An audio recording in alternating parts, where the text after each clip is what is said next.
and then turn around and want to pretend that after being the arsonists who burned down the state and local tax deduction, they're the firefighters to rescue it.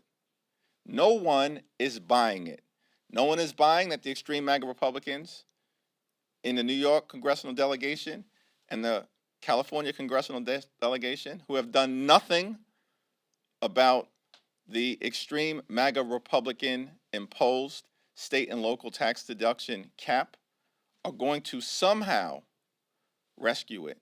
So that's also going to be an issue that Democrats will work on in the next Congress. A lot of your colleagues believe that the battle for the House is connected directly to the presidential race, that if Harris can win the White House, boosts your chances for becoming Speaker in January. Do you agree with that analysis, and are you willing to make a prediction in terms of what kind of majority we could be seeing in January? We are working very hard to make our case to the American people all across the country that we have a vision for the American people, which will continue to be putting people over politics, lowering costs, growing the middle class, and defending freedom, including a woman's freedom to make her own reproductive health care decisions, and contrast that vision with the extreme MAGA Republican plan to criminalize abortion care, impose a nationwide ban, limit access to IVF and contraception, increase the tax burden on working class Americans in order to benefit billionaires and big corporations, and to jam other parts of Trump's toxic Project 2025 agenda down the throats of the American people. We're going to fight this battle on issues. It is certainly a positive thing that Kamala Harris is running a campaign that has excited, energized, and inspired people all across the country, including in many of the congressional races that will determine the future of the House of Representatives. Any prediction? No, I think that we're going to work as hard as we can to present our case to the American people and let the American people decide the future of the Congress and our great nation. So no prediction. I have thoughts. I'm not sharing them at the moment. Yeah. Share. Yeah, but- As much as I would like to see if you would indulge in following up on that again. Switching gears back to home a little bit, I wanted to ask about the situation involving Mayor Adams. There are now mounting federal investigations into people in his orbit, questions about campaign fundraising, plus a litany of recent resignations from his administration. Are you confident in the mayor's ability to fulfill his duties leading the city at this time? As far as I can tell, Eric Adams is working as hard as he can to be the best mayor possible and meet the needs of the residents of New York City. We need Eric Adams to be successful as mayor because he is the mayor at this moment in time. And the congressional delegation is going to continue to work as hard as we can to help Mayor Adams successfully lead the people of New York City and Governor Hochul successfully lead the people of New York State. But could this be a distraction from that? As far as I can tell, Mayor Adams is trying to do the best that he can in one of the toughest jobs in the world to keep the focus on meeting the needs of the residents of the people of New York City. Go to the back, yeah. Thank you. On Project 2025, you did your forum yesterday, but we know you're also considering the possibility of taking that show on the road and traveling to some districts around the country. Have you solidified any of those plans? Do you know where you're going to go, which districts you're going to target?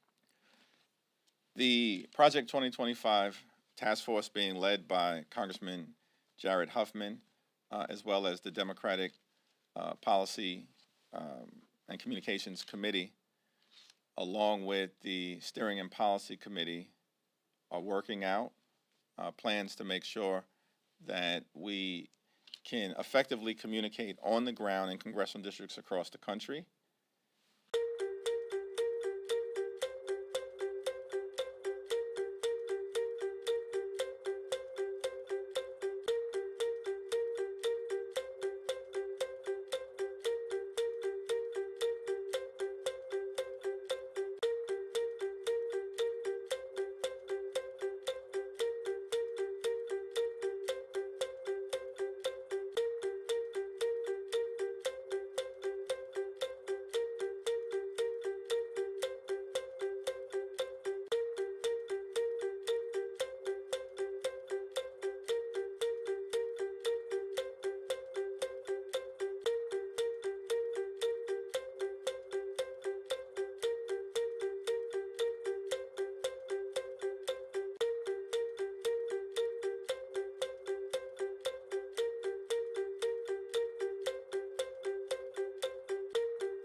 ask you a question.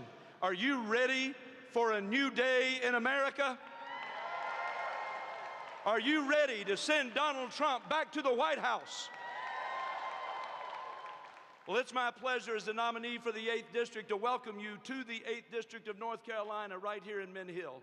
And we are so excited to be here in this particular place today with the Mossack Group, who have welcomed us in. In just a few minutes, you'll have an opportunity to hear from President Trump himself.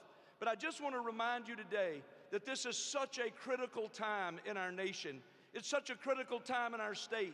And all of us have got to be willing to step up and make the difference over these next 43 days that we're facing. Can I just tell you, as I come to represent the 8th District and run for this congressional seat, one of the things that continues to strike me is this district itself. I remember as a young boy growing up in Winston-Salem, North Carolina, and we would make trips to the beach. And if you go to the beach from North Carolina, through North Carolina, you probably travel down 74. And I remember days as a young boy traveling down 74 and going through Union County, through Monroe, and going through Wadesboro, and going through Rockingham, and we'd go through Laurinburg, and all of those different towns, Lumberton, and all the way down 74 to the beach. And I remember a time when those were bustling, hustling places where people had good jobs, where people were working in manufacturing. But I want you to know, we're facing a day where more than ever before, many of those people seem to have been forgotten. You see, they seem to be forgotten because we've had a federal government that has seemed to forget them. And they've forgotten them because they took our jobs overseas. They stopped passing policy that began to make a difference that would help the citizens of North Carolina and help the people across America. Well, I've got good news for you. That time's about to change. We have in Donald J. Trump a man who is ready to be a champion for the American worker. We have in Donald J. Trump a man that is interested in bringing jobs to North Carolina, jobs to the 8th District, and jobs all across America. And this time is now. You and I have got to recognize that really and truly, personnel is policy. Policies are what have killed what's happening in this nation. It's policies of the Harris and Biden administration that have caused us to pay 21% more for groceries and for rent, that have caused us to pay 31% higher for our electricity, caused us to pay more than 50% higher for our car insurance. Ladies and gentlemen, personnel led to bad policy. And I want you to know it's time to say to Kamala Harris and the rest of that administration, you're fired. We're making a personnel change. We're bringing Donald J. Trump to the White House on November 5th. I urge you to pull everybody you can together. Get them engaged to vote. Go into your churches. Go into your neighborhoods. Go get your family members. It's all about turnout. It's all about ground game. Let's be able to celebrate on the night of November 5th, the 47th President of the United States, Donald J. Trump. God bless you. God bless the 8th District, and God bless America. Ladies and gentlemen, please welcome to the stage Republican nominee for North Carolina's 10th Congressional District, Pat Harrigan.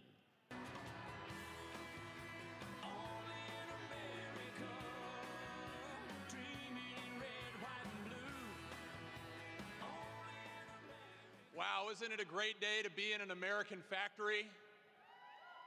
Yes, it is. Let me share something with you. The median income in the United States today is just over $75,000 for an American family. In 1930, it was just over $4,800.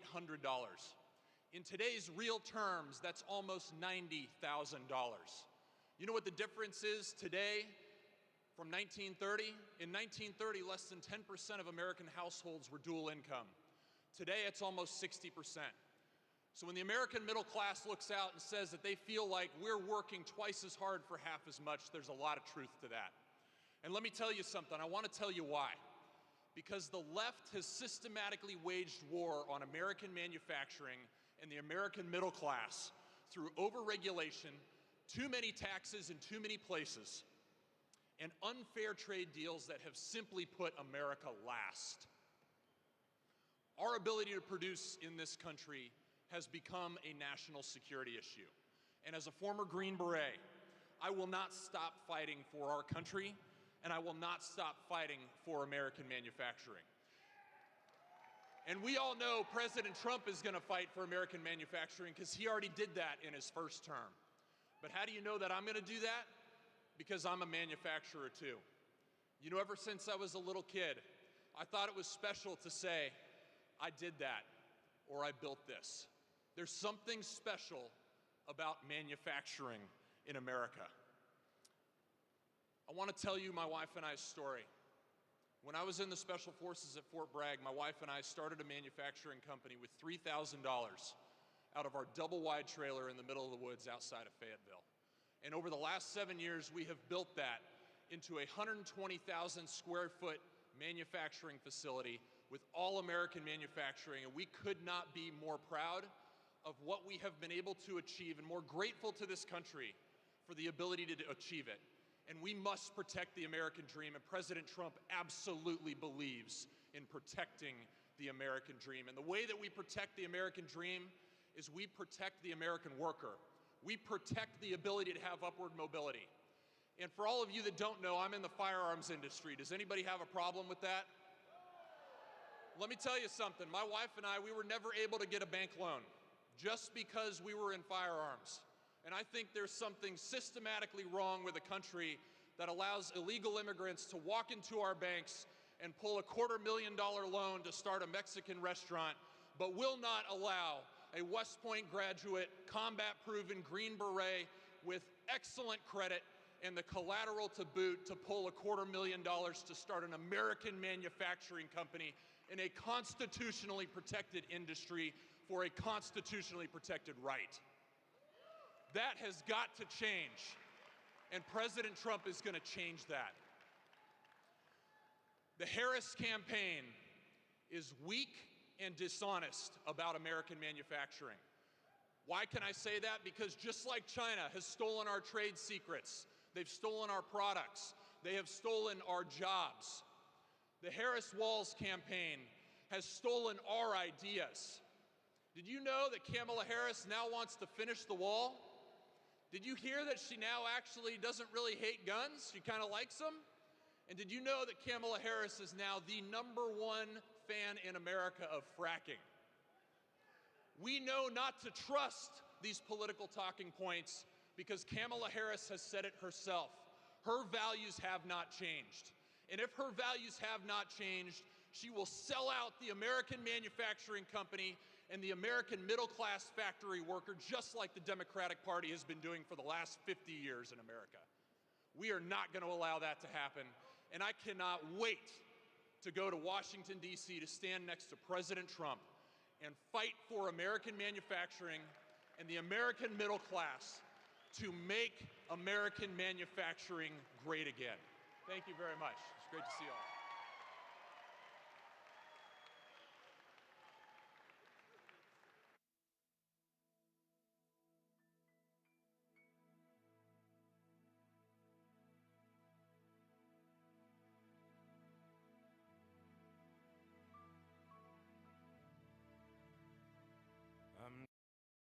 Feel the touch of a precious child and know a mother's love. It's funny how it's the little things in life that mean the most. Not where you live, what you drive, or the price tag on your clothes.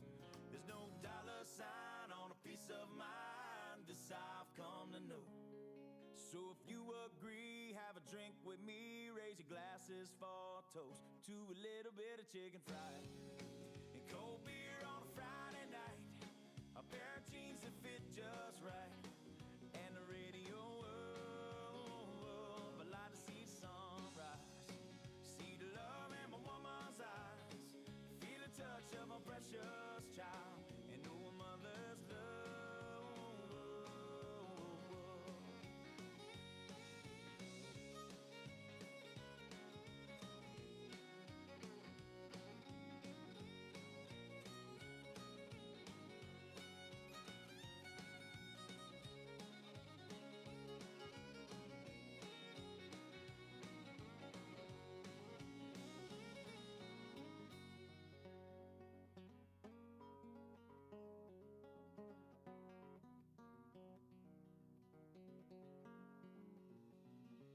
thank God for my life and for the stars and stripes. May freedom forever fly. Let it ring. Salute the ones who died, the ones that give their lives so we don't have to sacrifice all the things we love, like our chicken fried and cold beer on a Friday night, a pair of jeans that fit just right, and the radio. I like to see the sunrise, see the love in my woman's eyes, feel the touch of a precious child, and know a mother's love gets a little chicken fried and cold beer on a Friday night, a pair of jeans that fit just right, and the radio up. I like to see the sunrise, see the love in my woman's eyes, feel the touch of a precious child, and know a mother's love.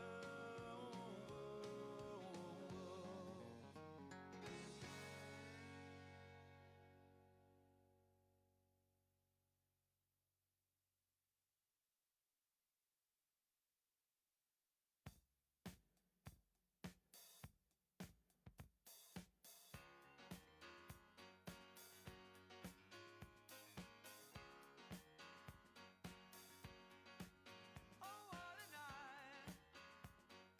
Late December back in '63. What a very special time for me, as I remember what a night. Oh, what a night. You know, I didn't even know her name, but I was never gonna be the same. What a lady, what a night. Oh, I got a funny feeling when she walks in the room. As I recall, it ended much too soon. Oh, what a night. Hypnotizing, mesmerizing me. She was everything I dreamed she'd be. Sweet surrender, what a night.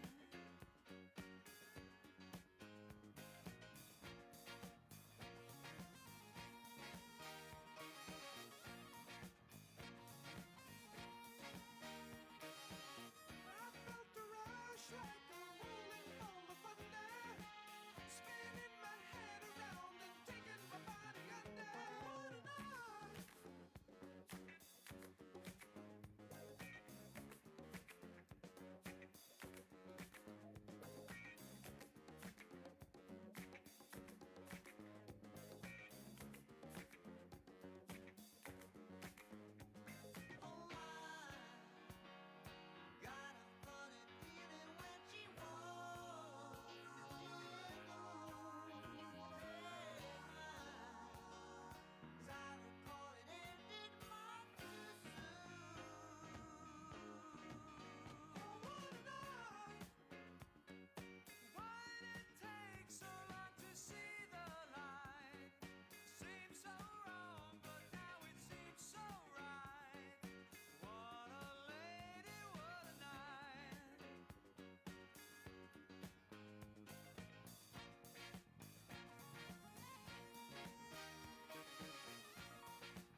Yeah, right, picture that with a Kodak. Or better yet, go to Times Square, take a picture of me with a Kodak.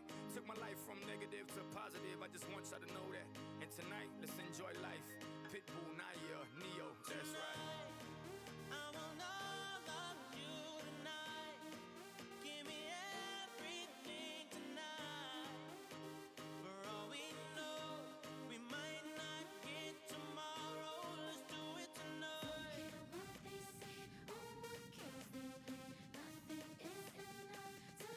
Let's do it tonight. Grab somebody sexy, tell them, hey, give me everything tonight. Give me everything tonight. Give me everything tonight. Give me everything. Take advantage of the night, cause tomorrow I'm off to do battle, perform for a princess. But tonight, I can make you my queen and make love to you endless. It's insane the way the name growing, money keep flowing. Hustlers moving silent, so I'm tiptoeing. So keep blowing, I got it locked up like Lindsay Lohan. Put it on my life, baby. I'm gonna give you a ride, baby. Can't promise tomorrow, but I promise tonight.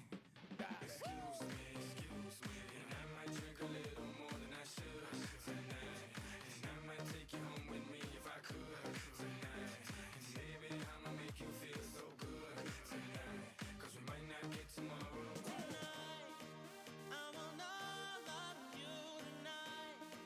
Give me everything tonight.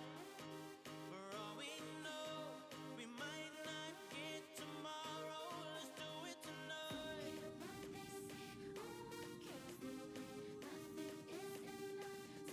Let's do it tonight.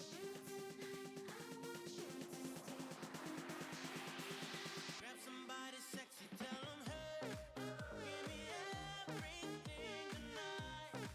Give me everything tonight. Give me everything tonight. Give me everything. Reach for the stars, and if you don't grab them, at least you fall on top of the world. Think about it, cause if you slip, I'm gonna fall on top of your girl.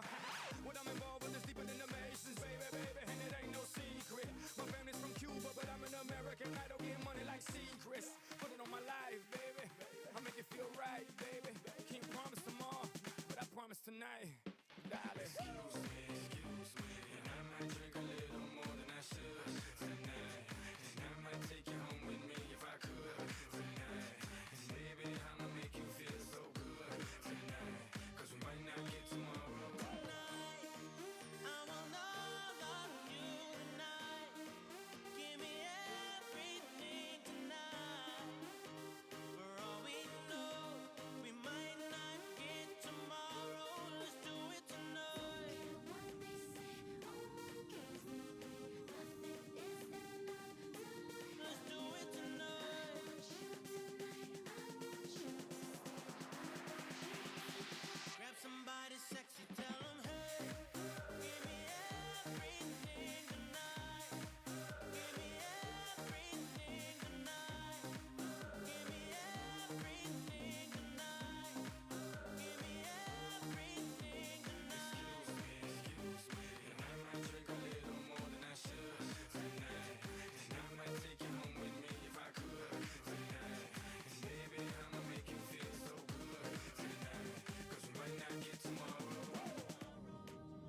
Ladies and gentlemen, please welcome the next President of the United States, President Donald J. Trump. And I'm proud to be an American, where at least I know I'm free. And I won't forget the men who died, who gave that right to me. And I gladly stand up next to you and defend her still today. 'Cause there ain't no doubt I love this land. God bless the USA.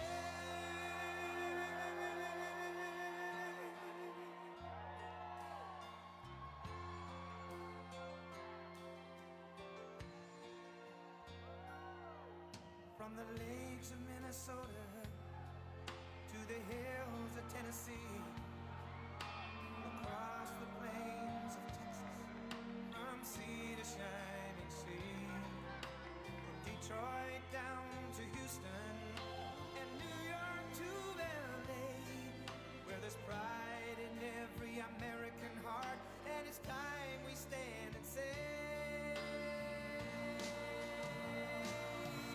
that I'm proud to be an American, where at least I know I'm free.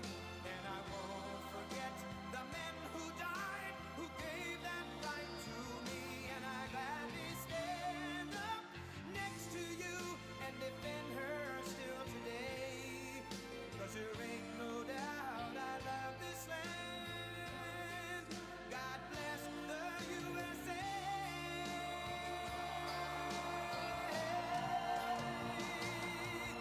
And I'm proud to be an American, where at least I know I'm free. And I won't forget the men who died, who gave that right to me. And I gladly stand up next to you and defend her still today. 'Cause there ain't no doubt I love this land.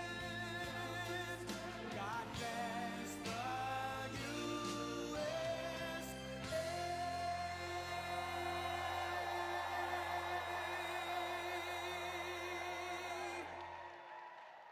Wow, thank you very much. Thank you very much, everybody. And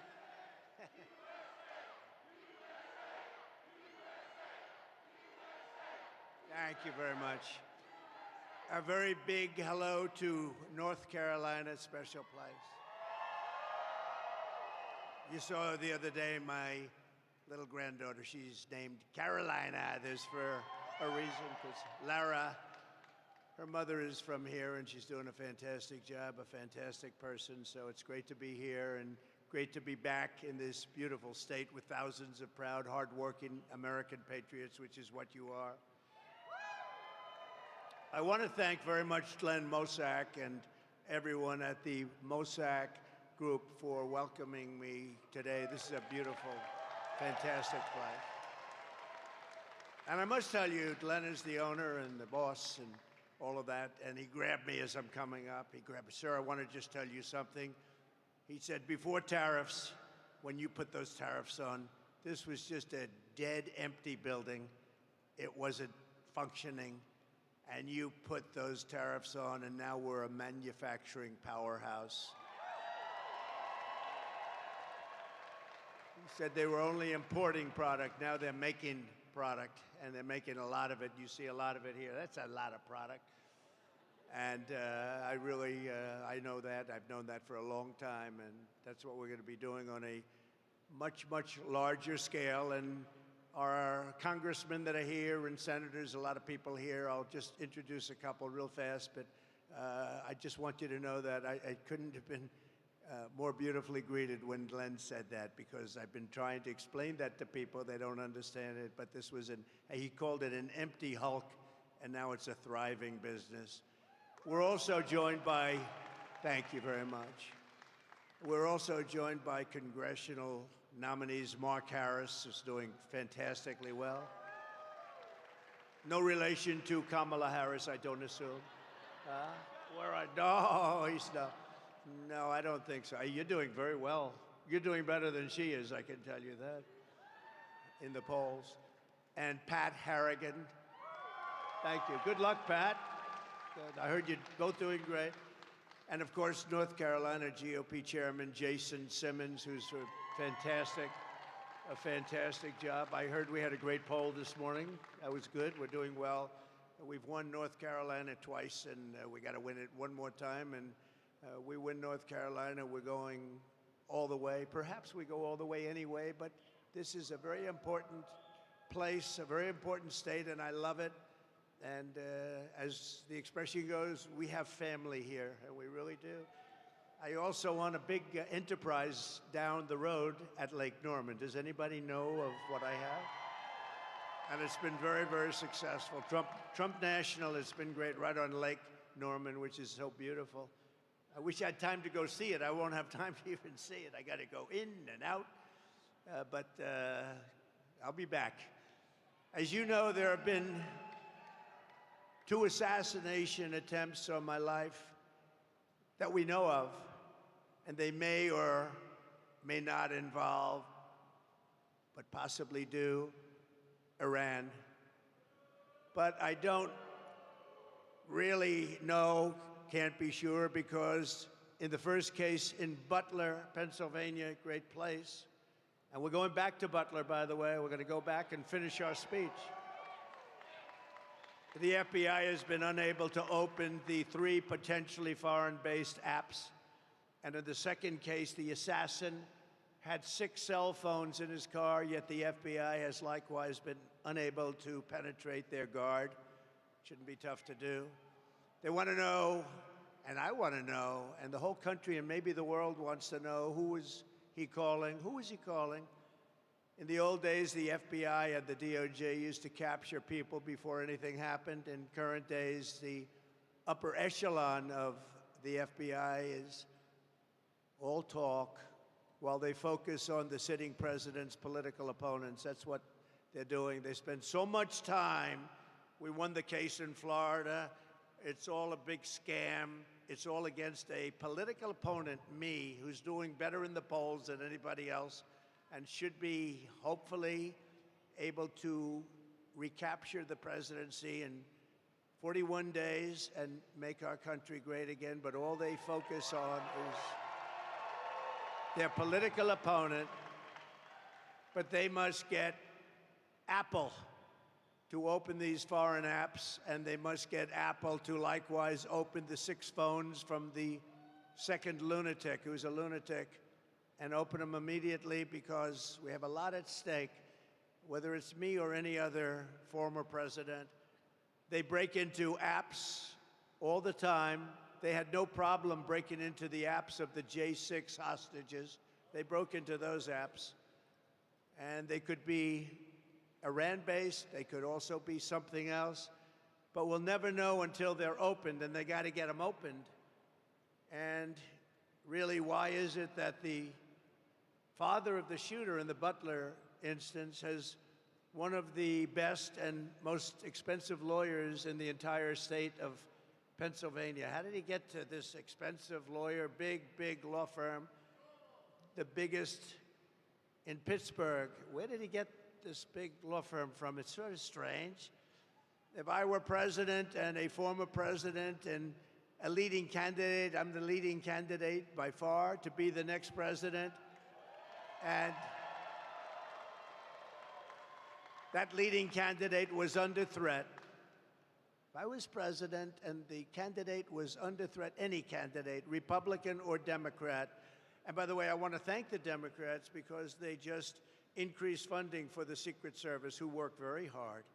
They increased funding for the Secret Service, and nobody will believe this. It was a unanimous vote. Republicans, every single Republican, every single Democrat present voted in favor. That was the first unanimous vote we've seen in a long time, and that's to increase the funding of the Secret Service. So I thank everybody in Congress.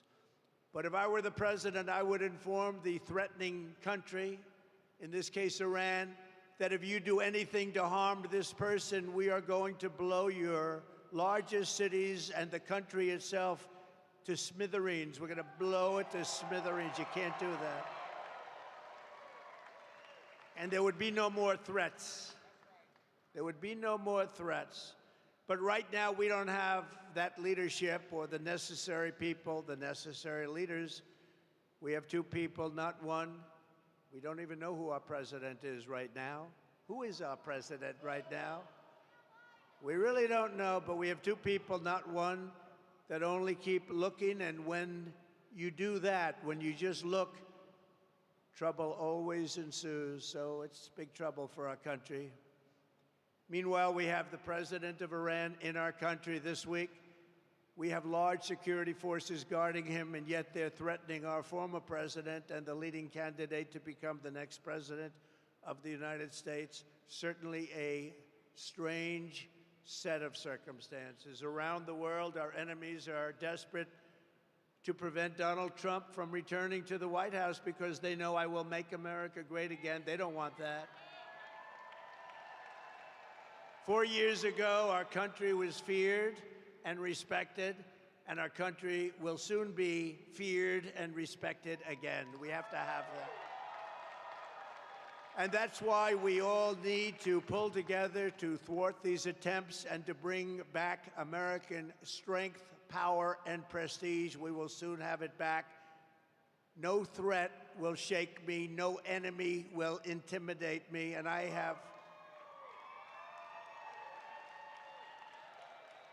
have never been more determined than I am today, and I will never back down in my fight to make America great again, which is what we're doing.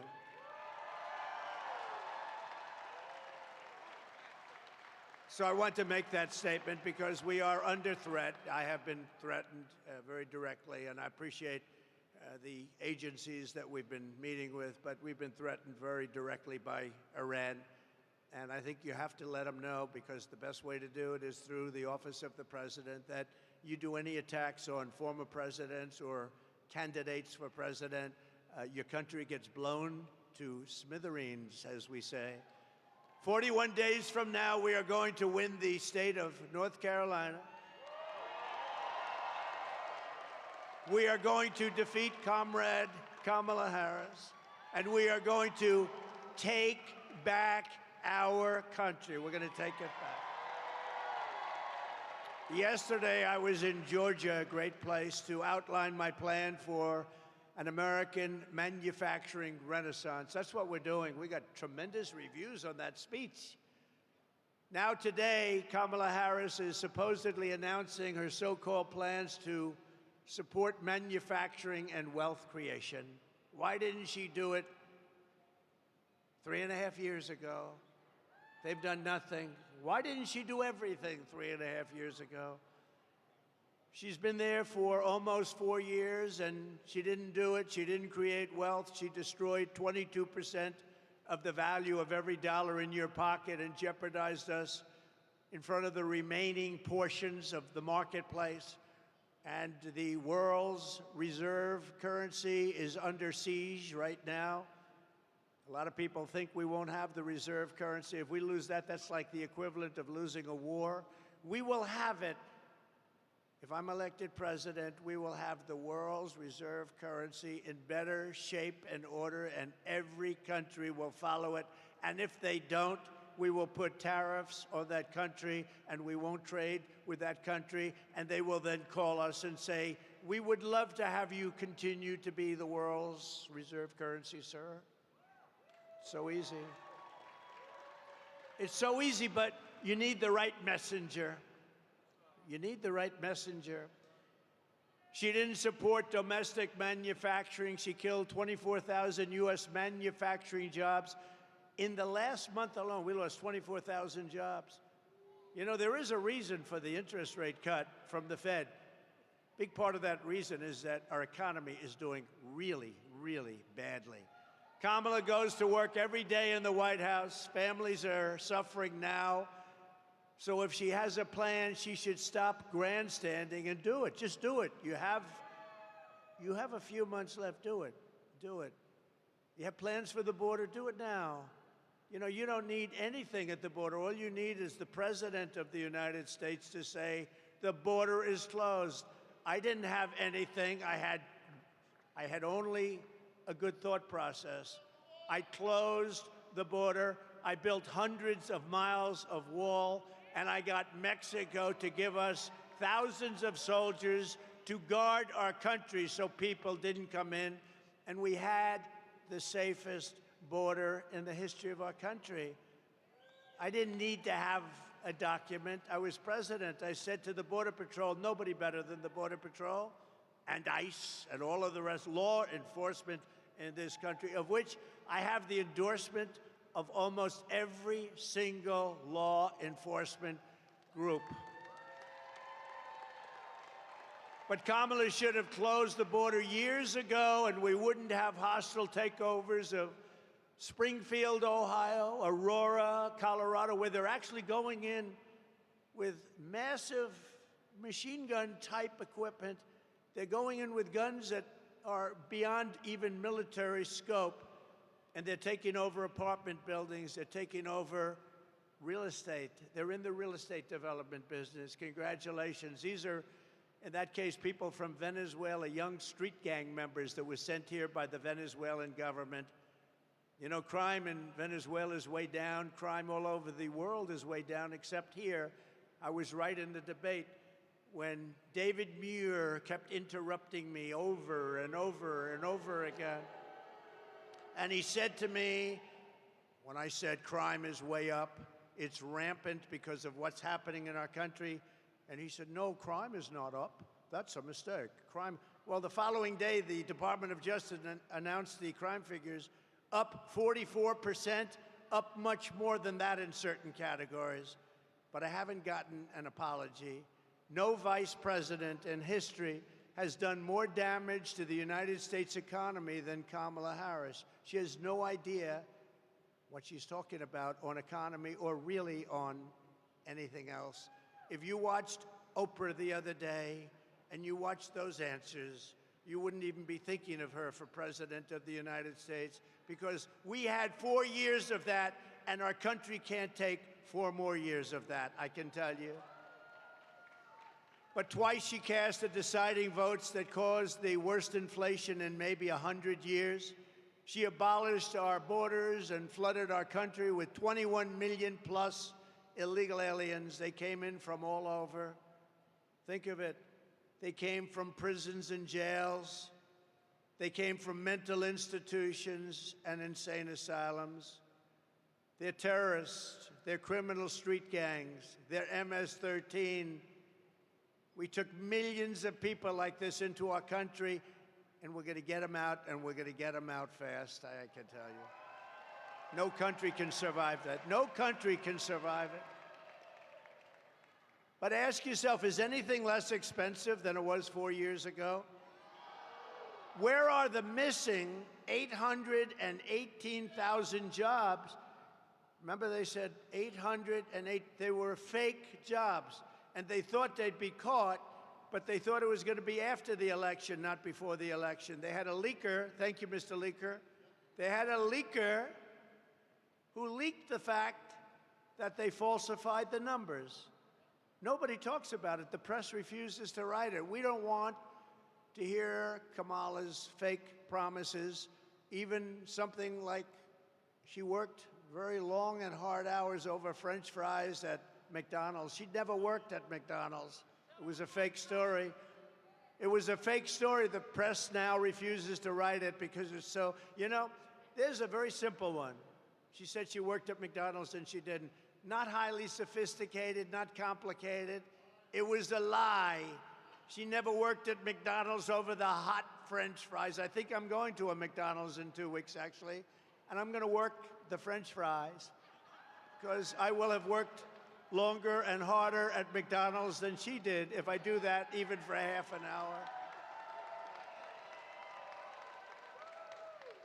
So we want to hear an apology for all of the jobs and all of the lives that she's destroyed. Think of it. They created 818,000 fake jobs so that the job numbers would look better. But they got caught before the election. They were going to announce it after the election that it was a mistake. It wasn't a mistake. It was fraud. And the Attorney General should look into it, because nobody's ever had that kind of a mistake before in this country. 800, almost 1 million jobs, a mistake. But she got caught. So I just, sometimes these whistleblowers and leakers are okay with me. Kamala Harris is a one-woman economic wrecking ball. And this November, the people of North Carolina are going to tell her we've had enough. We can't take it anymore. Kamala Harris, you're fired. Get out. You're fired. You did a lousy job as vice president. Look, Joe is the worst president in the history of our country. Jimmy Carter is the happiest man because the Carter administration, by comparison, was totally brilliant. And Kamala is considered, and if you go back 7 weeks, was considered the worst vice president in the history of our country. And now she wants to be president. We can't let it happen. And she's a Marxist. We're not ready for a Marxist president, and we never will be. North Carolina was once the beating heart of American manufacturing. I know it very well. I was here many times to buy furniture for buildings. I'd come and I'd look, and there was nobody like the craftsmen of North Carolina. It was filled with companies like this one and known everywhere for its incredible craftsmanship and skill. I know from personal experience, though, that I was a big buyer. I bought a lot of things here. That there was no place for furniture in particular, like North Carolina. You were the furniture capital of the world, but now so much of that business has been stolen from you, and it's made in China and other places. And by the way, it's not as good. The quality is nowhere near. You made furniture. You bought a chair. It was good for 30 years. You buy some of these chairs that they sell you now, they break after about 2 months. The people are laying on the floor, suing you for giving them a bad chair. Then on top of it all, our government keeps them out. Then on top of it all, you get sued because they fell out of a chair at a hotel. Boy, oh boy, you made the best product. You made the best furniture. After the twin betrayals of NAFTA, which I ended, and China's entry into the WTO, World Trade, North Carolina lost over 300,000 manufacturing jobs quickly, including 60% of its furniture manufacturing jobs, and that number was going up until I came along. No one in Washington ever cared until me. In 4 short years, I ended NAFTA, the worst trade deal ever made, and replaced it with the USMCA, considered the best trade deal ever made, kept you in business. And I stood up to China like never before, including by imposing a 22% tariff on all Chinese furniture imports, saving the North Carolina furniture industry, what was left of it, because when I got there, you were in bad shape. But I saved the rest of the industry from total obliteration, just like Len said here. This building was an empty hoaxer until you put tariffs on, and now it's thriving. And a lot of people working here. It's a beautiful, beautiful site, beautiful place, great-looking product. Almost overnight, we reduced Chinese furniture imports by 25%. And I just want to say to North Carolina, you're welcome. Get out and vote for Trump. That's all I ask. I don't ask much. Vote for Trump, right? These beautiful women are from North Carolina. They have been following me all over the United States for years. This is number 232, and this isn't a rally. This is just a gathering of business people, just letting them know how well we're doing with all of the things that we're doing and how well we're doing in the polls. We're doing very well. We're leading in North Carolina by nice numbers, I think, but the real story is now being told because you're hearing the story. But these women have followed me all over. Their husbands are great people that put up with them. They are all over. Look how beautiful they are. And they follow me to California. They follow all over the country. And now finally we're in North Carolina, so you don't have to go so far. They live about 20 minutes away. But they are unbelievable patriots, and we appreciate it. There's actually about 50 of them. And I often wonder, you know, they're happily married. They're great, great people. happily married, but boy, their husbands, I say, darling, I'm leaving for a couple of days. We're going on. He's going, you're going to watch him again? But we love you and we appreciate it. And above all else, they're patriots. They want to see our country get better. So thank you very much. Thank you very much. So to the workers of this state, when you hear Kamala Harris attack my tariffs today, you wouldn't have anything left in this state if I didn't do what I did. This building would be now shuttered, closed, empty, no jobs, and now it's thriving. We're going to do the same thing on a very large scale for our country. We're going to make our country something that nobody thought it was even possible. Just remember, Kamala's not attacking me. She's attacking your furniture jobs. She's attacking your communities. She's attacking your factories. And she's trying to send all of those jobs to China with everything else. And we're not going to let that happen. Joe got all that money for China. You know, China paid him a lot of money. So did Ukraine. So did Russia. They got a lot of money. Remember when I said during the debate, when Chris Wallace was the host, he did not so. How's Chris Wallace doing lately? Not too good, right? He's not doing too good. I said, why did the mayor of Russia's wife pay you $3.5 million cash? How come? And Chris Wallace stopped me. You're not supposed to be asking that question. I said, why not? That's a question. He wouldn't let it be asked. You know, I had 3-on-1 the other day, and I had 2-on-1 then. I always have unequal odds, but we handled it very well. We got great marks on that debate. We had a woman debating. She just talked about, like, the birds and the bees. She didn't talk about, when you asked a question, there was never an answer. There was never any knowledge. When you saw her the other day, and by the way, when she did the interview previous with the Pennsylvania person who was a nice person, I know him very well, they were the softest questions. She was unable, literally unable to answer the questions. And we can't have that. We cannot have it. We need 4 strong years. We have to bring our country back. Under my plan, American workers will no longer be worried about losing your jobs to foreign nations. Instead, foreign nations will be worried about losing their jobs to America. You've never heard that before.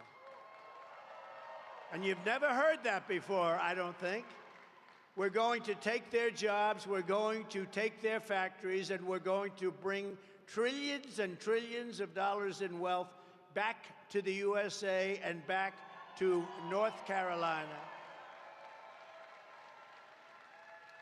A lot of those jobs, especially those furniture jobs, they're going to be coming back. It's not overly complicated, and we're going to explain it.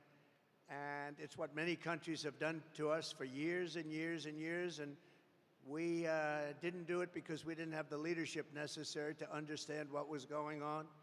Here is the deal that I will be offering to every major company and manufacturer within our country. I will give you the lowest taxes, the lowest energy costs. I will cut your energy in half.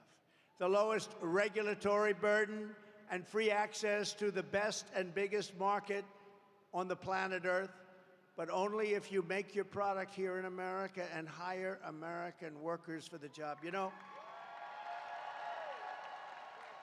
I had Wall Street geniuses calling me up yesterday. I said this yesterday when I was in Georgia, where we're leading also, by the way. That's nice, by quite a bit.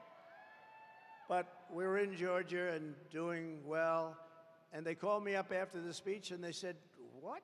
Who gave you that idea to cut the taxes, but only if you make the product in the USA? Pretty good idea. They said, who gave you that idea? I said, I did. If you don't make your product here, then you will have to pay a tariff when you send your product into the United States, and we will take in hundreds of billions of dollars into our treasury and use that money to benefit American citizens. But really what's going to happen is they're going to end up building their factory here so they don't have to pay the tariff. That's really what's going to happen, most of it. But when they don't, we're going to take in a lot of money. Every once in a while in business, you'll look at a company and say, how is it possible that I can buy this company? This company's great. Happens. I've had it happen a lot. Actually, I've done a lot of them. But the other side looks and doesn't understand why you're so thrilled. And that's the way I view the incredible potential of the United States. This is a profit-generating machine that's been horribly run by either corrupt or very stupid politicians. And it's been allowed to be dissipated, absolutely dissipated. But it's like a company that you see it, you buy it, you change it, and you make a fortune. And oftentimes the seller of those companies will come back to me and come back to others and say, why the hell didn't I see that? Happens. I've had a lot of jobs like that. You take it and it becomes a tremendous success. And the seller would call me and say, congratulations, I never saw what you saw. You know, they talk about the paperclip. The paperclip is a very simple thing. A lot of people say, gee, why didn't I think of that? The United States of America is going to be, by far, the most successful country anywhere in the world, and that's what we're going to do. We're going to do things that nobody will believe, and it's so simple, and it's going to happen fast. We're going to do great things for the citizens of our country. We're going to make an absolute fortune for the American people. I think it's okay to say that. It's about time, because we've been giving away our country to foreign countries for so long. They've been ripping us off for so long. And now it's going to be the exact opposite. And we're not going to rip them off. We're just going to take back what was ours and then some. The centerpiece of my plan for a manufacturing renaissance will be a 15% made in America tax rate. You have to make it in America. So the tax rate is going down to 15% if your product is made in America, like this product is made in America. So I brought the business tax rate from 39% to 21%, the biggest decrease, biggest cut in taxes in the history of our country. And people said that that was impossible to get done, but I got it done, and I got it actually passed in Congress, so it cannot be changed easily, even though they want to change it and raise it way back up and lose all your jobs. If she gets in, they're going to want to make it 38, 40, maybe even 50%.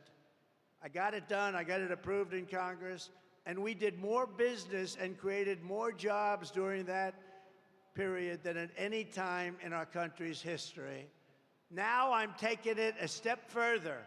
We're going to bring the 21% rate, which everyone said we could never get, down to 15%, but only if you manufacture your product here in the USA, just like you did when you were the furniture capital of the world. That's why those furniture companies, and you still have your craftsmen here, unfortunately, they're doing other jobs that they don't want to be doing. They love making furniture. I know the furniture guys. They don't want to be doing other jobs. They want to be making furniture. They're artists. Those people are going to be coming back into the furniture business. Then, next, I'm imposing tariffs on your competition from foreign countries, all these foreign countries that have ripped us off, which stole all of your businesses and all of your jobs years ago and took your businesses out, so that now they won't be able to compete with North Carolina or businesses in any other state in our once great country, soon to be greater than ever before country. All of your furniture makers are going to come back and come back bigger and stronger and better than ever before. They're mostly gone. They're all coming back. This is why people in countries want to kill me. They're not happy with me. It's a risky business. This is why they want to kill me. They only kill consequential presidents, remember that. But you're not happy with what I'm saying. When they used to say they like Barack Hussein Obama, of course they do, because he did nothing to help us. When they like Biden, who doesn't know he's alive, Of course they like him because he does nothing to bring your businesses back. He lets the world rob our country, the robber barons. He lets them rob and steal from our country, and most importantly, he lets them take our jobs. U.S.-based manufacturers will also be able to write off 100% of the cost of heavy machinery and other equipment in the fiscal year. So you got the greatest thing in the world. You're going to have protection from them coming in because we're going to put on from 50 to 200% tariffs.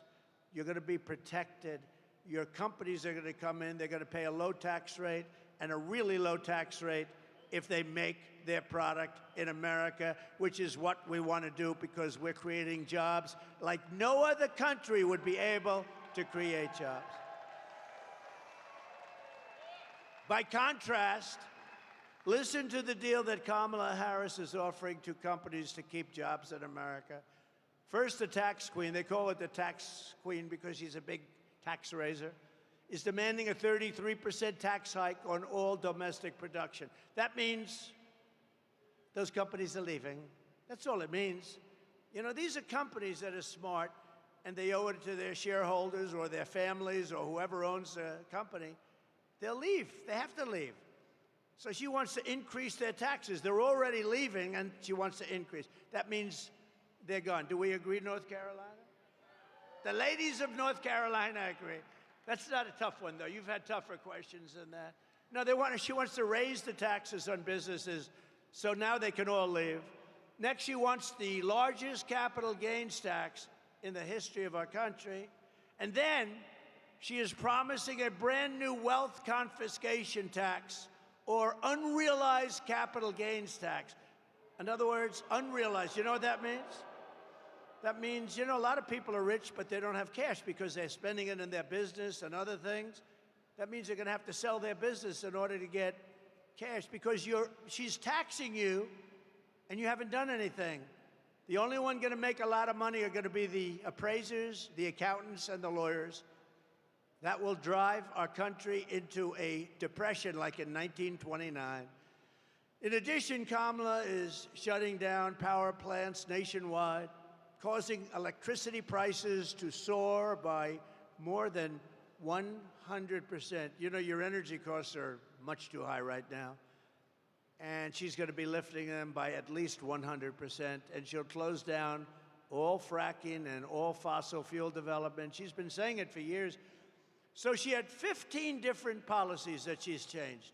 And over the years, I've been, you know, into politics, but mostly on the other side, like writing checks for politicians.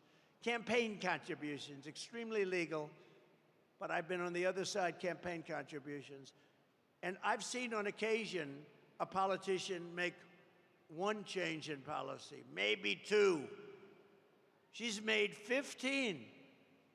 She wants to confiscate your guns. She wants to do this. She wants to that. She wants, absolutely, there will be no fracking. She said it all over the place.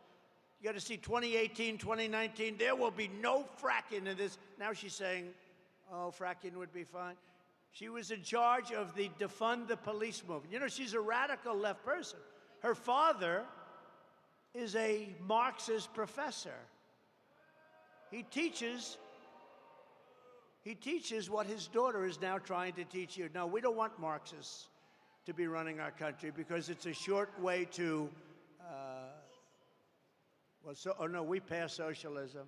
We never had socialism. I always said, we will not ever be a socialist country. And I was right, because they skipped socialism. They went down to communism. I was right. Got to keep myself right. No, we skipped socialism. This is unbelievable that this woman is running. She's a communist. Her views are communist. She destroyed San Francisco. The greatest city in this country 15, 20 years ago was San Francisco. She destroyed San Francisco as DA. She destroyed California as the Attorney General. She was Attorney General of California. She destroyed it. Most beautiful place on earth. Best weather, beautiful ocean, and everything. And now you look at it, look at what it's done. And Newsom, Gavin Newsom has done a terrible job. He's a terrible governor. She's destroyed it, and she'll destroy the United States of America if she becomes president. And all those things that she wanted, you know, a politician always goes back to where they came from. Defund the police. Think of it. She headed up to fund the police for years. She was one of the originators of defund the police. Anybody that wants to defund the police and is a party to that even for one day has no right to be the President of the United States. Right? Under my plan, we will cut energy and electricity prices in half, not only for businesses, but for our great young ladies from North Carolina. Your prices, they're pretty rich people, I think. I don't think it's going to matter to them, but it's going to matter to a lot. Will cutting the energy prices mean anything to you ladies? Still good, right? It's money. But we're going to cut it in half, not only for your businesses, but for everybody. Within 12 months, we will double our electricity capacity to compete with China and other countries on artificial intelligence. You know, people don't know the AI, artificial intelligence, is a big thing. Everybody wants it. China's already building massive electric plants. To be able to compete, you need more than double the electricity that you already have in this country, or you can't compete. It is an electricity-eating monster. And we're going to be able to do that, and we'll be more than able to compete. We're going to be able to get it done, but not if somebody else is president. It'll be a disaster. To slash burdens on workers and businesses, we will cut 10 old regulations for every one new regulation. So I cut more regulations during my 4-year term than any other president in history during any term. And we're going to keep it going. Some of them have been put back by Biden and Harris. And to the auto workers of our country, we love you. I am pinpointing you for greatness. China is right now building major auto plants in Mexico. They didn't start them with me. They knew that it wasn't going to work with me. As soon as I left, they started building. And they think they're going to sell their cars into the United States and destroy Michigan, South Carolina, North Carolina, Georgia, a lot of other places where they make autos or auto parts. And it's not going to happen. We will put a 100% tariff on every single car that they want to come across our border, and tell them only that they'll get rid of the tariff under one circumstance: if you build your plant, not in Mexico, but into the United States, and use our people as your workers. I will bring automobile manufacturing back to the highest level in the history of our country. We will be like it was 50 years ago, when there was virtually nobody else to compete with us. We're going to bring back the automobile manufacturing at a level that we haven't seen before in many, many years, maybe never. Vote Trump, and you will see a mass exodus of manufacturing from China to Pennsylvania. You haven't heard that too much. From Germany to Georgia, from South Korea to North Carolina, you're going to see a tremendous exodus the other way. You haven't seen that. We were getting ready to do it, and then a lot of bad things happened. We did much better, by the way, in the election of 2020 than we did in 2016. Just remember that. Millions and millions of votes more. More votes than any sitting president in the history of our country. But they beat us by a whisker. They beat us just by a little whisker. He beat us from the basement. As we save our economy, we will also seal the border and stop the migrant invasion into our country. It's the greatest invasion that we've ever had into our country. What they've done to our country is incredible, and what they're doing to our country. Under Border Czar Harris, millions and millions of people are pouring in right now from all over the world: prisons, jails, insane asylums, mental institutions, terrorists, all at record levels. We've never had anything like this. And you know, I feel so sorry for the towns and the cities where they are. They're causing havoc, and the mayors always want to be politically correct. one particular, I don't want to embarrass him, but one particular mayor is saying, we're looking for translators because the people speak no English. So they're looking, you shouldn't be looking for translators. You should be looking for people to take them out of our country and bring them back from where they came, because your town and city is being destroyed. The 21 million illegals she let in are now creating havoc throughout the country.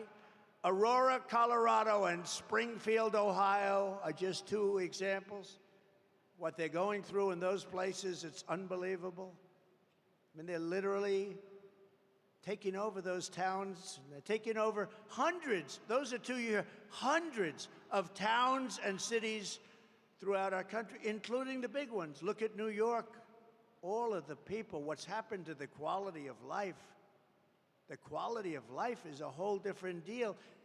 Chicago, take a look at what's happening in Chicago. Look at LA. Look at what's happening in Los Angeles. They're taking over your cities, your big ones, your small ones, your towns. It's not sustainable by anybody. Yet after almost 4 years, border czar Kamala Harris has reportedly decided that for political reasons, that it's finally time for her to visit the southern border. So think of it, she was the border czar for almost 4 years. She's never been there. She went to one little area, but I'd like to go there too with our great First Lady and have a nice lunch. This was not the border that she should be looking at. I can tell you the real border because I've been there many times. She finally went after almost 4 years, and the reason is because her polls are crashing. She's not doing well because I don't believe the people of this country are stupid. I think they're very smart, and you're not going to let her ruin this country like she did San Francisco or Los Angeles. She ruined the entire state of California. She's trying to con the public, but remember, she is the one who terminated Remain in Mexico. I had a policy. It was not easy to get with the president of Mexico, who I got along with great, but he is a smart man, and he took advantage of our country. I said, we have to have Remain in Mexico. He looked at me like I was crazy. I said, no, I'm not. I want Remain in Mexico until we find out if these people are qualified to come in. And they stayed in Tijuana. They stayed all over Mexico, hundreds of thousands of people. And we took them in very, very slowly. I don't know if they can put up my world's favorite chart. I don't know. We're in a factory right now. We don't have billboards, I don't think. But the greatest chart, I love that chart because that chart saved my life. It was a chart on immigration. There was a chart on immigration, blue, gold, and red. I love it very much. If I didn't have that chart, I probably wouldn't be speaking to you right now.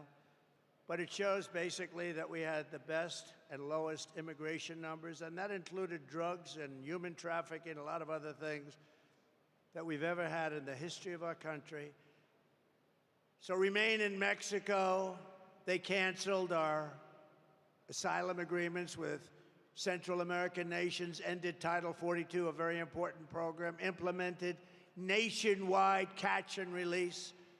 I had catch and release, but I catch and release in Mexico.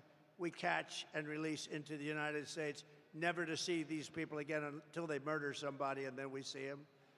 And we allowed them, through absolute stupidity, to destroy the very fabric of our nation.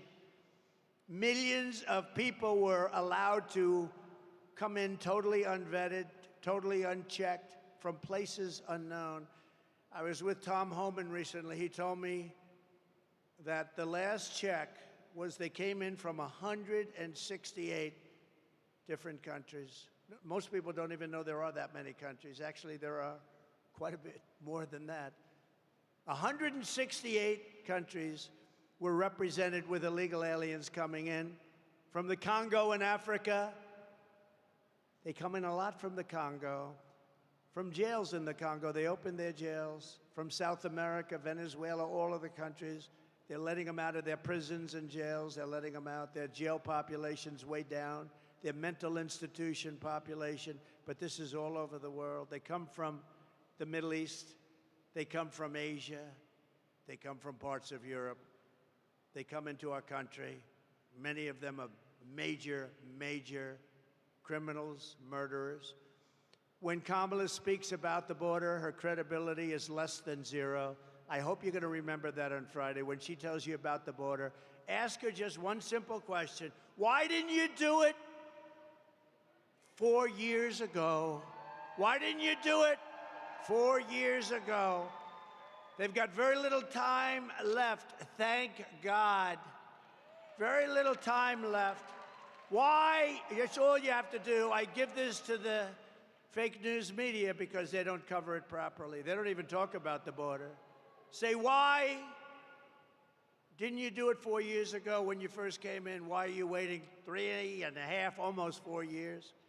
Kamala's migrant invasion has particularly devastated the black community and the Hispanic community, including all of the people, the jobs, what they've done. The jobs are going to illegal migrants that came into our country illegally. Our black population all over the country, our Hispanic population are losing their jobs.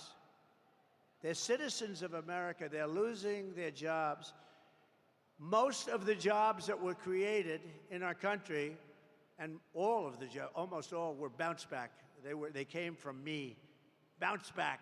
Every pandemic has a big bounce back at the end of a pandemic, and we had a very quick bounce back, and we did a great job on the pandemic. Never got the credit I got for the military. We rebuilt it. We beat ISIS very quickly, very rapidly. They said it was going to take 5 years to beat ISIS. ISIS was defeated in 4 weeks. Our military is great. And outside of some of the people on the top, I know every one of them, outside of those people, our military is not woke. You could put some of these people into a room and scream at them for 2 years, and they'd walk out of that room. They wouldn't be woke. We have a great military, and they proved that with the defeat of ISIS. So last month, American-born workers lost 1.3 million jobs. This is last month. And of the 1.3 million jobs, migrants, illegal people that came in illegally into our country, got 635,000 jobs. They got more jobs than anybody else. The black population and the Hispanic population is being devastated by Biden and Kamala Harris, by these millions of people that are coming into our country. And unions will be next. You watch. The unions are going to be devastated by this. And I've been right about everything. You know, they have a hat. Trump was right about everything. I actually was right about everything, right? In the Republican Party, which has become the party of common sense, we believe that American jobs should go to American citizens, not illegal aliens. We believe that strongly. And that's one more reason why we begin the largest deportation operation in American history, starting with the criminals, the murderers, the drug dealers, the people from prisons. We're going to get them out of our country. We're going to get them out fast. The terrorists. We have record numbers of terrorists. In 2019, Border Patrol reported not one terrorist came into the country under the Trump administration. I don't even believe that could be possibly correct, but that's what they say, 0. Over a period of years, they said 11 came in. Let me tell you, right now, we have more terrorists coming, thousands, coming into our country than we've ever even thought possible. And these are rough terrorists. These are the real deal. And only bad is going to happen. Starting on day one, we will end inflation and make America affordable again. We will have no tax on tips, no tax on overtime, and no tax on Social Security for our great seniors who have been devastated by inflation. Our seniors have been devastated by inflation. We're going to have no tax on Social Security for our seniors. If any senior doesn't vote for Trump, we're going to have to send you to a psychiatrist to have your head examined. And while working Americans catch up, we're going to put a temporary cap on credit card interest rates at 10%. People are paying 22%, 25%. It's not fair. We're going to put a temporary cap at 10%. I will settle. The war in Ukraine, oh, what a problem, what a horrible. This is a war that would have never happened. October 7th in Israel would have never happened. But I will end the chaos in the Middle East quickly. And I'm the only one that's going to do this. We have never been so close to World War III as we are right now. We are so close. I will be sure that World War III will not happen. I'm the only one can say it won't happen. But you're very close, and that'll be a war like no other, because I always say it's not going to be two tanks, which, by the way, our country wants to convert to electric. I'm not going to let that happen. They want electric tanks. They don't work well. The battery size is so big, you're going to have to pull a trailer behind the tank. No, can you believe this? They want electric tanks. They don't care. They want to have a nice, free, beautiful for the environment as we blast our way through countries. These people are crazy. They're crazy. You know, they want electric trucks, even though a diesel-fueled truck can go from New York to Los Angeles with plenty of fuel left over. An electric truck, which weighs 2.5 times as much because the battery is so heavy, which takes about half of the payload, in addition to the battery itself, takes half of the payload. It has to stop approximately 6 to 7 times. In the Midwest, you just saw Biden, they built battery chargers, 8 of them. They spent $9 billion on 8 chargers. It's not going to work. And I'm all for electric. And I like Elon Musk. Elon gave me a tremendous endorsement, a very heartfelt endorsement. He feels that if I'm not elected, this country is finished. And he makes a great car, Tesla. He makes a great, great car. But you know what? If people want a Tesla, I think it's great. But they also want to have gasoline-powered cars, which is an advantage for our country because we have more gasoline than any place else. We have more liquid gold under our feet than any place else. If they want a hybrid, and nobody understands that better than Elon Musk, and he makes a great product, but not everybody wants that. They want to have choice. These people want you to go all electric within a very short period of time. Will never work. It'll never be accepted, and it's not being accepted. I will terminate that mandate on day one. Look at the war in Ukraine, and I think it's something we have to have a quick discussion about because the president of Ukraine is in our country, and he's making little nasty aspersions toward your favorite president, me. But take a look at the war happening right now in Ukraine. It would have never happened if I were president to start off with. And there didn't even have to be a settlement. It wouldn't have happened, period. Russia wouldn't have gone in. I spoke to Putin about it a lot. I got along very well with Putin. I spoke to him a lot. You know, I was the one that ended the pipeline, Nord Stream 2, in Europe going to Germany. And he said that was a bad thing. That was the biggest job. Then they say how nice I was to Russia. No, I wasn't nice, but we got along. We had a good relationship, which is a good thing, not a bad thing. But what's happening in Ukraine is a very serious matter.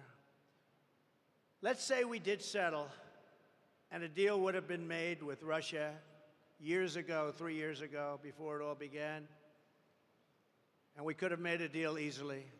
Could have made it easily. If we had a president who was intelligent, we could have made a deal easily. But what do you have left now, right? 3 years of horrible fighting. The country is absolutely obliterated. Millions and millions of people, including all of these great soldiers, they're dead. Those gorgeous buildings with golden towers are demolished and laying broken on their side. And you'll never see that kind of a town or city again. Can never be duplicated. They're all demolished other than Kiev. You'll never be able to rebuild the cities or towns the way they are. Impossible to do. They were thousands of years old. And just think about it. Just 3 years ago, you had a beautiful civilization, millions of people that were living that are now not with us any longer, magnificent towns and cities that were so beautiful, could never be reconstructed, other than Kiev, which is actually starting to be hit right now. He wanted to save that. Most of the country is gone. The heritage is gone. So many people are dead. Many people have left for Poland, for Hungary, and for other places, never to return. And that includes many, many Russian soldiers are dead. A deal could have been made. There wouldn't have been one person that died, and there wouldn't have been one golden tower laying shattered on its side. A deal could have been made if we had a competent president instead of a president that egged it all on. And Biden and Kamala allowed this to happen by feeding Zelensky money and munitions like no country has ever seen before. Every time he came to our country, he'd walk away with $60 billion. He's probably the greatest salesman on earth. But now, Ukraine is running out of soldiers. They're using young children and old men because their soldiers are dying and other things are happening to them that we won't even discuss. So many are badly injured. And what do you have? What deal can we make? What deal can we make? It's demolished. The people are dead. The country is in rubble. And who are these people that allowed this to happen? Who are these people? I said, don't let it happen. This never happened in my 4 years. I told President Putin, you're not going to do it. He would never have done it. They started to form after I left. And I actually thought they were forming as a negotiating tactic for Putin. I thought it was a negotiation. But through a lot of bad statements and stupid statements, he went in, and he's no angel. It's all such a horror. Biden and Harris caused this situation by the stupidity of what they said, by every move they make. But they caused the situation, and now they're locked in. They're locked in. I watched this poor guy yesterday at the United Nations. He didn't know what he was saying. They just don't know what to do. They're locked into a situation. It's sad. They just don't know what to do because Ukraine is gone. It's not Ukraine anymore. You can never replace those cities and towns, and you can never replace the dead people, so many dead people. Any deal, even the worst deal, would have been better than what we have right now. If they made a bad deal, it would have been much better. They would have given up a little bit, and everybody would be living, and every building would be built, and every tower would be aging for another 2,000 years. And it will only get worse with these people. With Kamala she doesn't know what she's doing. More people will die. More cities will fall. The ones that fell will continue to receive more and more bombs. They'll be broken up asunder, worse than they are right now. Nothing is standing. The crops are dying. There's really nothing for the Ukrainian people to move back to. And it didn't need to happen. Those buildings are down. Those cities are gone. They're gone. And we continue to give billions of dollars to a man who refuses to make a deal, Zelensky. There was no deal that he could have made that wouldn't have been better than the situation you have right now. You have a country that has been obliterated, not possible to be rebuilt. It'll take hundreds of years to rebuild it. There's not enough money to rebuild it if the whole world got together. They're not going to be satisfied until they send American kids over to Ukraine, and that's what they're trying to do. And the moms and dads of America don't want their kids fighting Ukraine and Russia, and we're not going to have our soldiers die across the ocean.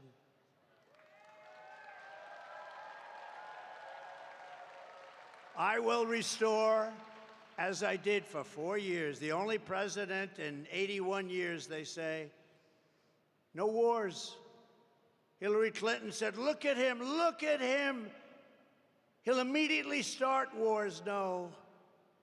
Then she said, look at his rhetoric. He's going to start wars. I said, no, my rhetoric is going to keep us out of wars.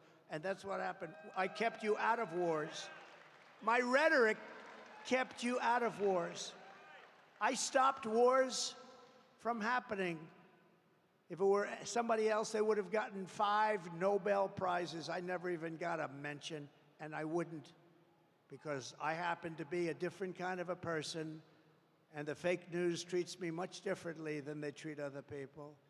Obama got a Nobel Peace Prize, and he didn't even do it. He said, why did I get it? He had no idea. It was immediate as soon as he walked into office, practically. He didn't do anything. What I've done is incredible. The Abraham Accords alone, incredible. But they haven't done anything with it.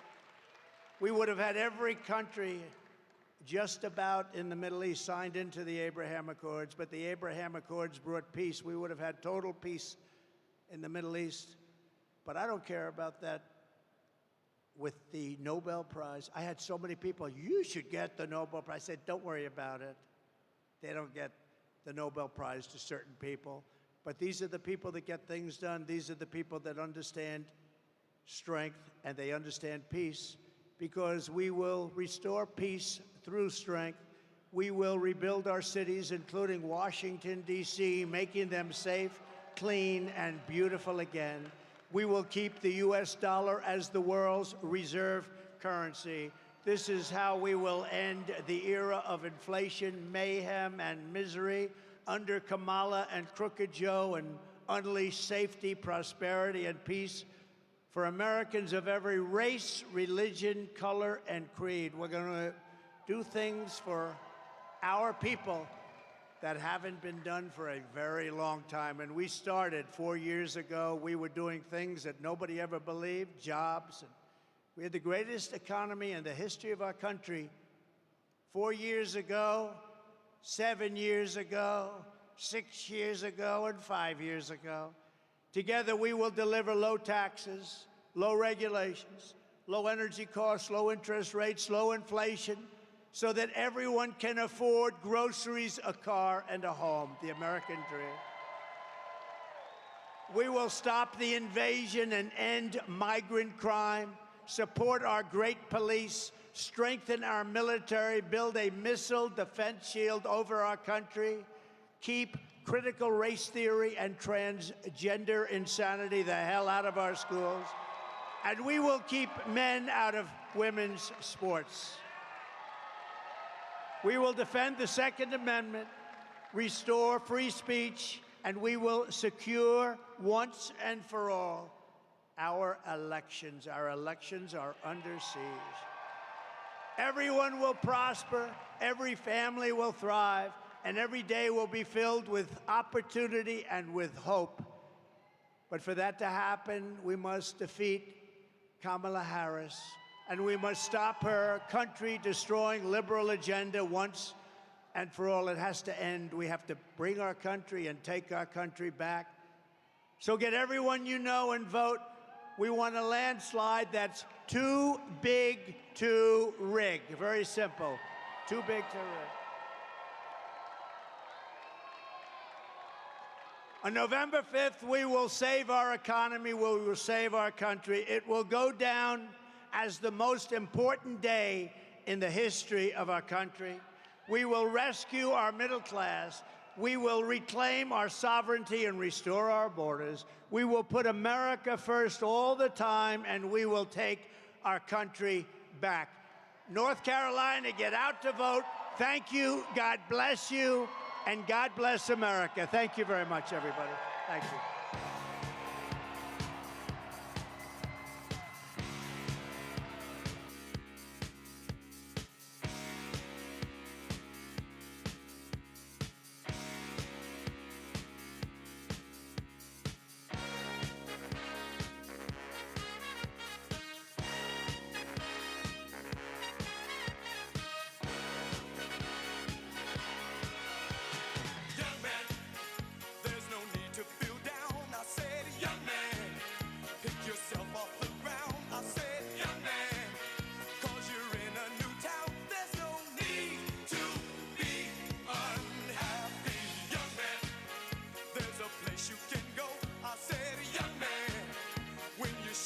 you don't, you can stay there.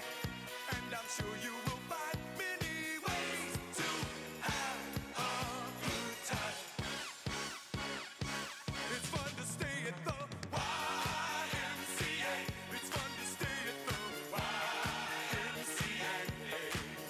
They have everything for young men to enjoy. You can hang out with all the boys. It's fun to stay at the YMCA. It's fun to stay at the YMCA. You can get yourself clean. You can have a good meal.